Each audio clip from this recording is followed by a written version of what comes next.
अस्सलाम वालेकुम। आज मैं आपको खीर बनाने का तरीका बताऊंगी।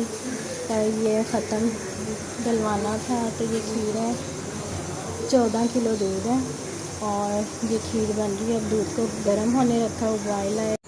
टोटा चावल मैंने लिया खीर बनाने के लिए आधा किलो, और इसको मैंने धोकर वॉश करके पानी के साथ अच्छी तरह, फिर इसको मैंने दूध में ना इसको भिगो कर रख दिया, पके हुए दूध में, खीर का जो दूध गर्म।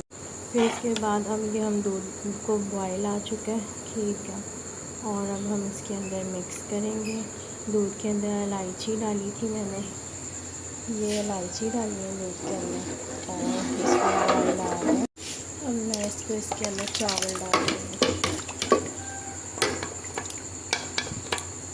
ठीक है, चावल मैंने डाल दिए, इसको ज़रा साफ़ कर लूँ एक हाथ से, और इसको अब मैं इसको चावलों को मिक्स कर चुकी हूँ दूध के अंदर। अब इसको घुमा रही, इसको बॉयल आएगा तो जब पकने लग जाएगी तो हल्की आंच पे इसको पकने रखेंगे, कोई 5-6 घंटे हल्की आंच पे। बॉयल करके जो चावल डालते हैं ना खीर में, उसका और टेस्ट होता है, और जो कच्चे चावल डालते हैं दूध में उसका और टेस्ट होता है।